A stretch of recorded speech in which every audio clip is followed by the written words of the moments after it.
आत्मोदन सभी को। मैं ऋतु रानीवाला नूर सेल्फ मेडिटेशन ग्रुप में आप सभी लोगों का स्वागत करती हूँ। धन्यवाद करती हूँ आज के इस स्वाध्याय और ध्यान सत्र में जुड़ने के लिए। तो फ्रेंड्स, पहले हम 40 मिनट का ध्यान करेंगे और उसके बाद हम ब्रह्मश्री पितामह जी की जो पुस्तक है आत्मयोगी भवा, जिसका हम रोज स्वाध्याय करते हैं, उसका हम स्वाध्याय करेंगे। आज उसका स्वाध्याय मीनू गोयनका जी कराएंगे। तो फ्रेंड्स, पहले हम ध्यान करेंगे 40 मिनट्स का और उसके बाद स्वाध्याय करेंगे। तो सभी लोग आनापानासति ध्यान के लिए तैयार हो जाइए। जो लोग जैसे भी बैठना चाहते हैं, सुखासन में या कुर्सी पर, सोफे पर, आप लोग बिल्कुल अपने कंफर्टेबल पोजीशन में बिल्कुल सहजता के साथ, शरीर में किसी भी तरह का कोई तनाव नहीं। थ्री लॉक पोस्चर में बैठेंगे हम। थ्री लॉक पोस्चर यानी कि हाथों की उंगलियों को आपस में मिलाकर, पैरों को लॉक करके और आंखों को बंद करेंगे। जो चश्मे लगाते हैं वो चश्मे हटा देंगे और पूरा ध्यान हम सिर्फ अपने आती और जाती सांस के साथ। किसी तरह के सोच या विचार आए तो उनको आने दीजिए। पूरा ध्यान अपनी सांसों पर। कोई सोच या विचार में आपको उलझने की बिल्कुल जरूरत नहीं है। तो सभी लोग अपने ध्यान की मुद्रा में आ जाएंगे, बिल्कुल सहज होकर, सरल होकर, और हम लोग एक मधुर धुन के साथ 40 मिनट का ध्यान करेंगे। वॉल्यूम ठीक है? थोड़ा सा कम करना। ठीक है, ठीक है।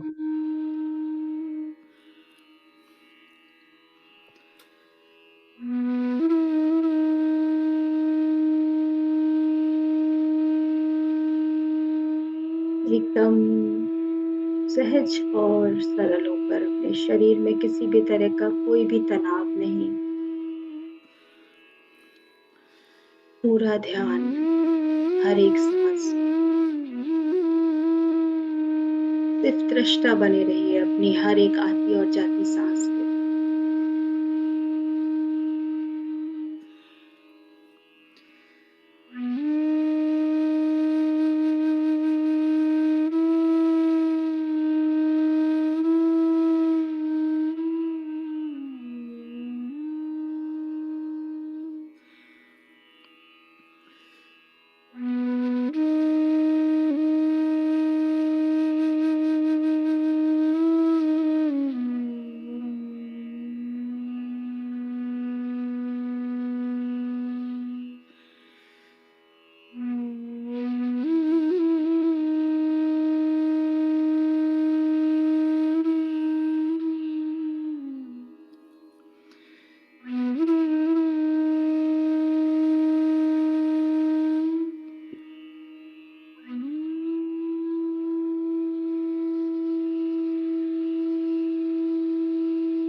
जबकि आपके विचार इधर उधर जाएं, अपना ध्यान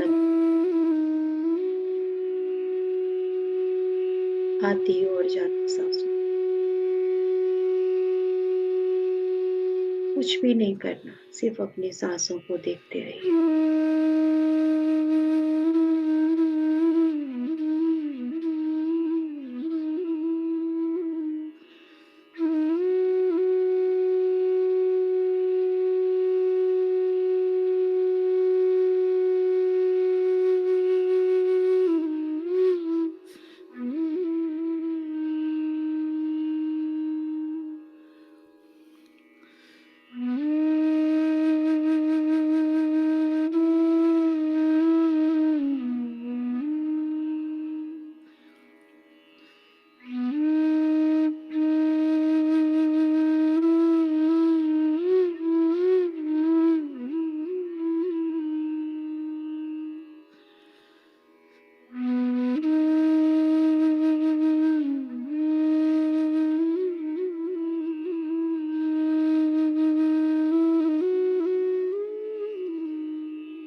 से बाहर आने के लिए अपने आसपास के वातावरण के प्रति सजग होना शुरू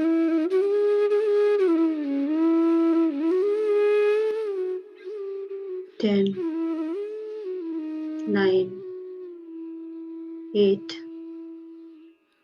7,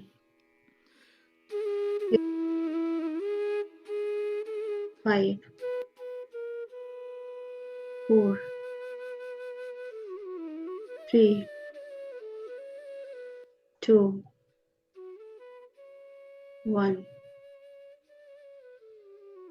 0।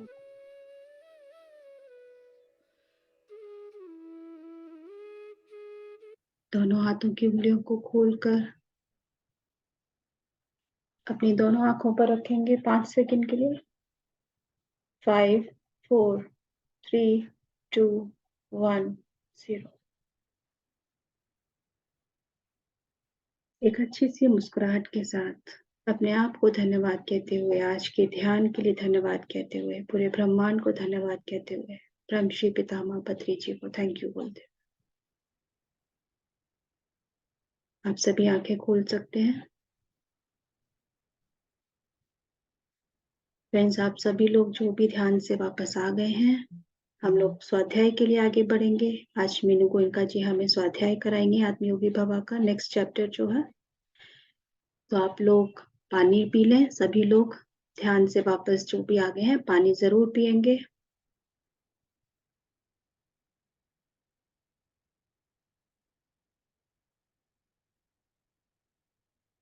फ्रेंड्स, आज का हमारा चैप्टर सत्यम शिवम सुंदरम। तो आप अनम्यूट करें। हाँ जी, thank you Ritu. Over to you. Yes, thank you. तो सभी को मेरा नमस्कार, और अब हम स्वाध्याय की ओर चलते हैं। तो पत्री जी की बुक आत्मयोगी भव, ध्यान महाचक्र को 2013, महेश्वरा महापिरामिड करताल, 30 दिसंबर। सत्यम शिवम सुंदरम। तो सत्य क्या है? सत्य है प्रकाश, सत्य ही है परम, सत्य ही है ईश्वर। शाश्वत है जो ईश्वर, अविनाशी है। सत्य पर समय की धूल नहीं चढ़ती। सत्य सत्य ही रहता है। ईश्वर ही शक्ति का स्रोत है। ये सभी सत्य की परिभाषा है। तो ईश्वर ही सत्य है। और शिवम कल्याणकारी, शुभ, पवित्र, सभी को शांति, सुख, आनंद, प्रेम प्रदान करने वाला शिव है, को शिवम कहते हैं। और सुंदरम, शिव ही सुंदर है। यानी जो सत्य है, शुभ है, वही सुंदर है। बहुत अच्छी सर ने ये सत्यम शिवम सुंदरम बताया कि कोई चीज यदि सत्य है, कल्याणकारी है और सुंदर है, वही हम ग्रहण कर सकते हैं, वही लेने लायक होती है। तो सत्यम शिवम सुंदरम। तो भारत सरकार का नीति वाक्य है सत्यमेव जयते। तो सभी जानते हैं आप लोग। और यानी सत्य की विजय होती है। जिसको विजय प्राप्त करनी है उसको सत्य के मार्ग पर चलना है। कई बार ऐसा लगता है कि असत्य जीत रहा है, पर ऐसा नहीं होता है। कई बार हम लोगों को ऐसा फील होता है, अरे उन्होंने कहा, कई बार गलत हमको सही दिखने लगता है, लेकिन वो ऐसा नहीं होता है। हमेशा सत्य की ही विजय होती है, क्योंकि देर से होगा लेकिन सत्य ही जीतेगा। तो जय विजय दोनों वैकुंठ के द्वारपाल हैं। आप सभी जानते होंगे भगवान विष्णु के द्वारपाल थे जय विजय। वैकुंठ अर्थात जहाँ द्वैत नहीं अद्वैत है। यहाँ पर कोई भेदभाव नहीं, कोई दो नहीं है, डुअलिटी नहीं है, सिर्फ वननेस है। अद्वैत का मतलब हम सब एक हैं, यही सत्य है। तो मैं थोड़ा सा जय विजय के बारे में बताना चाहूंगी कि जय विजय विष्णु भगवान के द्वारपाल थे। और जब उनके पास ब्रह्मपुत्र ब्रह्मा जी के पुत्र सनकादिक चारों आए साथ में, तो उन्होंने जय विजय ने उनसे आने का उद्देश्य पूछा। तो उन्होंने कहा हमें से प्रभु से मिलना है। तो जय विजय ने मना कर दिया। तो कहते हैं कि ईश्वर अभी विश्राम कर रहे हैं, अभी आप नहीं मिल सकते। तो जब उन्होंने कहा कि सत्य ने कि अरे जब भगवान जब आराम करने लगेंगे तो सृष्टि ही खत्म हो जाएगी, तो ये भगवान आराम कर कैसे सकते हैं। तो उन्होंने कहा नहीं, उन्होंने विनती की, उन्होंने नहीं माना, बार बार कहा देखिए हमें प्रभु से मिलना है और प्रभु ही हमारे लिए सब कुछ है, हमें उनके ही ईश्वर की हम ध्यान करते हैं, वही हमारे सब कुछ है। लेकिन उन्होंने नहीं माना, तो उन्होंने उस इतना मना करने के बाद भी उन्होंने कहा तुम इतना अपने ऊपर, तुमको अपने पद का घमंड है, तो मैं तुम्हें श्राप दे देता हूँ। उन्होंने उनको श्राप दे दिया। और फिर उन्होंने कहा कि जब उन्होंने श्राप दिया कि तुम सभी राक्षस का रूप लेकर 3 जन्मों तक तुम रहोगे इस तरह से, तो जब विष्णु लोक में ऐसा हुआ तो प्रभु उठकर आ गए इतने में। अरे उन्होंने कि ये क्या किया तुमने, तो प्रभु आए, बोले नहीं तुमको रोकना नहीं चाहिए था, तो तुमसे गलती हो गई है, तुमसे अपराध हुआ है। तो उन्होंने कहा मुझे तो, हम तो अपना ड्यूटी पूरी कर रहे थे। उन्होंने कहा नहीं, प्रभु से मिलने के लिए किसी को नहीं रोकना चाहिए, भक्तों को और भगवान के बीच में कोई नहीं आ सकता, तो उनको अब दंड तो भोगना ही पड़ेगा। और प्रभु बोले अब कष्ट के लिए तुम हमसे क्षमा तो मांग लेते हैं, लेकिन जीवन का एक ही उद्देश्य है उनका, आपकी उपासना, लेकिन वो नहीं माने तो उनको श्राप से मुक्ति अब कैसे मिलेगी। तो ऋषि का जो श्राप था वो तो धनुष से निकल गया, जैसे बाण निकल जाता है, तो उसे रोक नहीं सकते हैं और ना ही उससे हम लौटा सकते हैं। तो अब वो मुक्त भी होना चाहते थे, कैसे मुक्त हों उससे, कब तक उनको दंड भोगना पड़ेगा। तो उन ऋषियों ने कहा कि श्राप से मुक्ति का एक ही मार्ग है, 3 बार इनको राक्षस योनि में जन्म लेना होगा और तीनों बार प्रभु के हाथों से ही उनकी मृत्यु होगी, तभी उससे वो श्राप से उनसे मुक्त होंगे। तो तीनों आप जानते हैं, हिरण्यकश्यप और हिरण्याक्ष जो दोनों भाई थे, और कुंभकर्ण रावण, जो कि हिरण्यकश्यप नरसिंह अवतार से मरे थे और कुंभकर्ण रावण राम अवतार से, और कंस व शिशुपाल तीसरा जो था वो श्री कृष्ण अवतार से। तो इस तरह से, और उसके बाद उनकी मृत्यु हो जाती है और वो मुक्त हो जाते हैं। तो कहते हैं ना कि सत्य को कोई नहीं कर सकता, यहाँ पे भी प्रभु ने अपनी लीला का वर्णन किया है। तो कहते हैं यही सत्य है, जिस तरह 5 उंगलियां अलग अलग दिखाई देती हैं पर हाथ एक ही है। यानी आप सभी अपने हाथ को देखें, ऐसा लगेगा हमारी 5 उंगलियां हैं, लेकिन नीचे आके तो वो जुड़ जाती है ना, नीचे आके तो एक ही है ना, जड़ तो उनकी नीचे ही है और उंगलियां 5 हैं। हमें दिखती 5 है लेकिन होती तो एक ही है। तो उच्छ्वास निश्वास ही जय विजय है। देखिए कितना अच्छा उन्होंने इसको बताया है। जय और विजय यानी सांस का अंदर जाना और सांस का बाहर आना, ये हमारे द्वारपाल हैं। जय विजय के साथ मित्रता करके ही आप वैकुंठ जा सकते हैं। यानी हम प्रभु से कैसे मिल सकते हैं, वैकुंठ जाके ही मिलना है। तो जय विजय को हम उनसे रास्ता मांगेंगे, तो श्वास और उच्छ्वास और निश्वास के जरिए ही हम, श्वासों के जरिए ही हम प्रभु से मिल सकते हैं। तो उच्छ्वास और निश्वास के साथ रहते हुए श्वास भी सूक्ष्म होकर नासिकाग्र स्थान में रुक जाता है, तभी वैकुंठ वैकुंठ द्वार खुलता है। तो हर एक आती जाती श्वास के साथ रहने का अर्थ है जय विजय के साथ रहना। जहाँ स्थूल श्वास सूक्ष्म हो जाती है, वहां पशु पक्षी वनस्पति मानव दानव सब एक ही हैं, केवल मित्रता है। उच्छ्वास निश्वास के साथ मित्रता करना ही ध्यान है। तो हमें अपनी श्वासों से मित्रता करनी चाहिए, तो हमारे जो द्वारपाल हैं वो हमें प्रभु तक पहुंचा देंगे और हम अपना एक हो जाएंगे, सत्य को जान जाएंगे। सत्य जानने से ही मुंह से सत्य वाक्य निकलते हैं। हम जब सत्य जान लेते हैं तभी हम सच बोल पाते हैं। हमें पता ही नहीं है हम क्या हैं, क्यों आए हैं इस धरती पे आने का।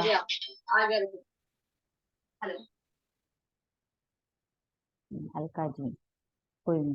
तो सत्य वाक्य निकलते हैं मुंह से, क्योंकि हम जब जानेंगे ही नहीं तो क्या बोलेंगे।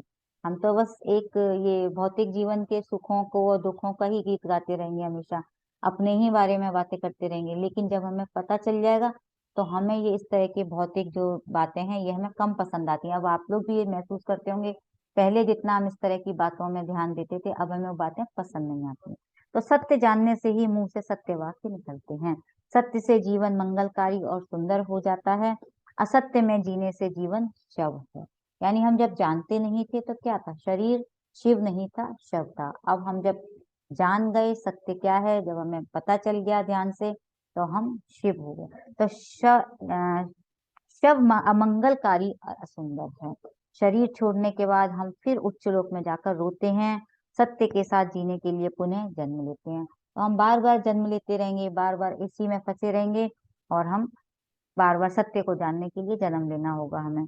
तो सत्य के साथ जीने के लिए हमें पुनः जन्म लेते हैं। जीवन एक परीक्षा है, सत्य में जीना है या असत्य में जीना है, आपको खुद चुनना है। आप परीक्षा में कैसे रहना है, आपको सत्य में जीना है या असत्य में, ये आप पर निर्भर करता है। सत्य में जीने से फिर पुनर्जन्म नहीं होता। जब हमें पता ही चल जाएगा कि सत्य क्या है, तो हम फिर बार बार जन्म नहीं लेंगे। इस बार बार जन्म लेने से हम इस चक्र से बाहर आ जाएंगे। पुनरपि जननम पुनरपि मरणम। तो श्री कृष्ण ने अर्जुन से यही कहा कि धरती पर सत्य के साथ 100% रहने पर फिर कुछ सीखना बाकी नहीं रहता। तब हम अपनी इच्छा से दूसरों को सिखाने के लिए आते हैं। कहते हैं जब हमें इतना पता चल जाता है, तो हम अपनी इच्छा से, सिर्फ जैसे बुद्ध भगवान थे, उन्होंने जब जन्म लिया, उन्हें उसके बाद उन्हें समझ आ गया, तो वो बार बार अपना जब जन्म लेते हैं इस तरह के लोग, तो वो सिर्फ सिखाने के लिए आते हैं, अपने जन्म मरण से मुक्त हो जाते हैं। तो हम सत्य में रहते हैं, तब हमारा देखना, बोलना, सोचना सब सुंदर हो जाता है। मानव जीवन का लक्ष्य सरस्वती पुत्र बनकर सत्य में जीवन जीना है। यानी मानव जीवन का लक्ष्य क्या है? सरस्वती पुत्र बनकर जीना। सरस्वती पुत्र माने हमें ज्ञान ध्यान करना है और फिर ज्ञान प्राप्त करना है, तो हम सरस्वती पुत्र बन जाते हैं। सृष्टि बहुत अद्भुत है, जिसका वर्णन नहीं किया जा सकता। ये तो आप भी जानते हैं कि सृष्टि का कोई अंत नहीं है, बहुत ही अद्भुत है। और हर रोज एक ना कुछ, जितना आप उसके बारे में जानेंगे उतना आपकी और इच्छा होगी, और उसको जानने की आपकी इच्छा होगी, जिसका कि वर्णन नहीं किया जा सकता। जितना देखो उतना आश्चर्यजनक लगता है। जितना जान लिया उससे कई गुना ज्यादा जानना बाकी है। हमारी और इच्छाएं, अरे ये भी हमें जानना है। आज भी हम, अब जैसे जैसे हम अंदर आने लगे हैं, और भी हमें जानने की इच्छा होती है, और भी पढ़ने की इच्छा होती है, वो भी पढ़ना है, ये भी पढ़ना है। लेकिन समय के साथ धीरे धीरे पढ़ते रहिए, जानते रहिए, तो आप अपना ज्ञान आपका बढ़ता रहेगा। तो हमें हमेशा ज्ञान प्राप्त करते हुए आनंद से जीना है, यानी हड़बड़ी नहीं करनी है। बस पढ़ते रहिए, आनंद के साथ मजे लेते रहिए, और अपने जीवन को एक सुख में बनाते रहिए। तो आध्यात्मिक शास्त्र यह बताता है कि पूरा प्रपंच एक चित्रपट है। अब हम स्पिरिचुअलिटी में आ गए हैं, तो हमें समझ में आने लगा है कि ये जीवन क्या है, एक पिक्चर है। जैसे टीवी देखते हैं, स्टोरीज होती हैं, सबकी अलग अलग स्टोरी है। कोई हीरो है, कोई विलेन है, सबकी अपनी अपनी स्टोरी है, सब मजे ले रहे हैं। हमें भी उस सर्कल से बाहर आके, जब कोई प्रॉब्लम आ जाए, हम थोड़ा सा सर्कल से बाहर आके देखने लगे, देखिए क्या लगता है, अरे वाह क्या स्टोरी है, क्या मजा आ रहा है। और हम उसमें घुस जाते हैं तो क्या होता है, हम खुद ही दुखी हो जाते हैं। तो थोड़ा सा उस सर्कल से बाहर आकर अगर हम उस समय अपने आप को देखें, तो हम ज्यादा उस सिचुएशन से इजीली बाहर भी निकल सकते हैं, और हमारी प्रॉब्लम भी आसानी से हमारे सामने से चली जाती है। कहते हैं पूरा प्रपंच एक चित्रपट है, चित्रपट पर दृश्य आते ही रहते हैं। हमें हर पल सीखते हुए आनंद के साथ रहना है, यानी सीन तो आते रहते हैं, बदलते रहते हैं। आप देखते रहिए, मजे लूटते रहिए, और आनंद लेते रहिए। जिसको सीखने की तमन्ना है, वह हर क्षण हर किसी से सीखता है। यहाँ इतने लोग मिले हैं आपको लाइफ में, कभी कुछ दिन में भी बहुत बार लोगों से मिलते हैं।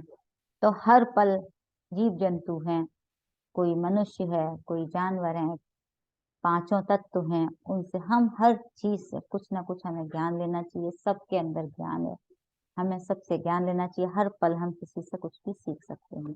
तो शरीर, मन, बुद्धि, श्वास और मैं हमारे हाथ की पांचों उंगलियों को दर्शाती हैं। यानी आपके हाथ में 5 उंगलियां हैं। सबसे छोटी उंगली शरीर, फिर मन, बुद्धि, श्वास और मैं। तो ये हम 5 उंगलियां इस तरह से इसको दर्शाती हैं। कनिष्ठ उंगली शरीर को दर्शाती है, सबसे छोटी। अनामिका मन को दर्शाती है, माध्यमिक बुद्धि को, तर्जनी आत्मा को, और अंगूठा सर्वात्मा को। तो शरीर माँ बाप से आया है, मन समाज से आया है, बुद्धि पूर्व जन्म के कर्मों का संग्रह है, श्वास विश्व में प्राण शक्ति है, और मैं विश्व में चैतन्य हूँ। मैं विश्व में चैतन्य हूँ, यानी मैं आत्मा हूँ। तो ध्यान अर्थात 3 उंगलियों को छोड़कर, यानी शरीर, मन और बुद्धि को छोड़कर विश्व में प्राण शक्ति के साथ एक हो जाना है। हमें इन तीनों उंगलियों का, मन, बुद्धि और शरीर, इनको छोड़कर अपनी शरीर, अपनी आत्मा को और श्वास को एक हो जाना चाहिए। यानी इन दोनों लास्ट, बड़ी उंगली, पहली उंगली और अंगूठा, और इनको ही हमें समझना है, यानी अपनी श्वासों से, आत्मा से और श्वासों को जुड़ जाना है। तो हमें जो विश्व में प्राण शक्ति के साथ एक हो जाना है। पानी में डुबकी ली तो स्नान है। अगर हम जब पानी में नहाते हैं तो क्या बोलते हैं? स्नान करना। और श्वास में डूबा तो ध्यान है, और सत्य में डूबा तो ज्ञान है। तो हमें ध्यान करने से ही हम स्वयं को जान सकते हैं। तो बार बार वो हमें यही ज्ञान देते हैं और हमें इसी में स्नान करना है, इसी ज्ञान में डुबकी लगानी है कि हमें सत्य को जानना है। तो हमें ध्यान करना होगा, हमें ज्ञान भी मिलेगा और हम सत्य को जान सकेंगे और हमें आत्मज्ञान भी तभी होगा। तो फ्रेंड्स, आज हमारा ये सत्यम शिवम सुंदरम जो उन्होंने बहुत सुंदरता से बताया है कि सत्य और शिव और सुंदर को जो उन्होंने हमें समझाया, तो thank you friends, thank you. मैंने ये अपना चैप्टर कंप्लीट किया और थैंक यू।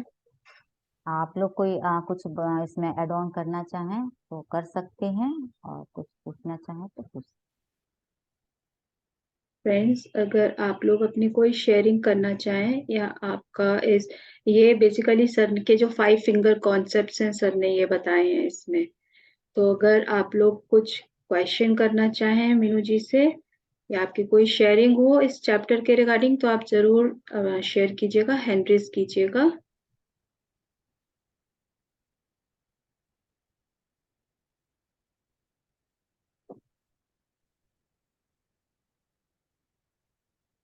आई थिंक किसी की कोई शेयरिंग नहीं है। चलिए कोई नहीं। चलिए, thank you Alka ji. Doctor ji कुछ कहना चाहती हैं? है आत्मबंधन। आत्मबंधन जी, सिंह, डॉक्टर सिंह। जी जी, my dear sir friend, my dear आपका मास्टर, ना, माय डियर गॉड। सर आपका हाँ अभी देख, एक सेकेंड मैं आपको कैमरा, जरा स्पॉटलाइट पे ले। हाँ हाँ जी। My dear friends, my dear जी जी, मास्टर्स, नमस्ते। My dear gods, thank you. नमस्ते नमस्ते। इतनी अच्छे से ध्यान हुआ, मेडिटेशन हुआ और इतनी सुंदर से मेनू गोयनका जी जो सत्यम शिवम सुंदरम के बारे में बताई, सत्यमेव जयते के बारे में बताई। तो सत्यम शिवम सुंदरम इतनी अच्छी तरीके से एक्सप्लेनेशन की कि जो परम ब्रह्म ईश्वर ही सत्य है, जो परम ब्रह्म ईश्वर ही सत्य है, यानी कि ईश्वर ही सत्य है। और सत्यम शिवम मतलब कल्याणकारी। तो जो सत्य है वही कल्याण भी वही करता है। कल्याणकारी। और सुंदर, जो सत्य है, जो कल्याणकारी है, जो शुभ है, जो पवित्र है, वही सुंदर है। यानी कि जो हमारी बाकी श्वास का है। सब कुछ भ्रम है, बाकी का सब कुछ जी जी, भ्रम है। जो जो परम ब्रह्म ईश्वर ही वही सत्य है। जी तो जो सत्य है वही कल्याणकारी है, वही सुंदर है। देखिए श्वास भी, श्वास कितनी सत्य है। ये सत्य है, सर्व दिशा में फैला हुआ है और सभी को कल्याण कर रहा है, सबके अंदर जा करके सबको जीवित रखा है। तो कितने कल्याण कर रहा है और सबसे सुंदर है। तो हमारी श्वास ही सत्य है, श्वास ही कल्याणकारी है और श्वास ही सुंदर है। तो जो सत्य है वही कल्याणकारी है, वही सुंदर होता है। और सत्य मेवा जयते, यानी कि सत्य के ही जीत होती है। जो सत्य है उसी का जीत होता है। तो श्वास सत्य है, इसी का जीत होता है। तो जी। इतनी अच्छी से आपने आपका कोई प्रश्न है? बहुत अच्छा, आपने भी मेरे को क्लियर किया। तो आपका भी कोई प्रश्न है? प्रश्न तो नहीं है। चलिए, thank you doctor NP Singh ji. बहुत अच्छे से आपने बताया, जी, thank you so much sir, thank you. मैं कोशिश करती हूँ अपनी तरफ से समझाने की, आपको समझ आ जाता है, मुझे बहुत खुशी होती है। और आप समझाते थे तो हमें भी अच्छा लगता है। हाँ, और वो कहते हैं ना, सोने में सुहागा। आपने और क्लियर कर दिया। Thank you sir, thank you. चलिए, ठीक है, तो फिर तो से फ्रेंड्स मैं अगर किसी और के और कोई शेयरिंग नहीं है, पहले मेरे को thank you so much for joining. Thank you Ritu, thank you friends. Okay.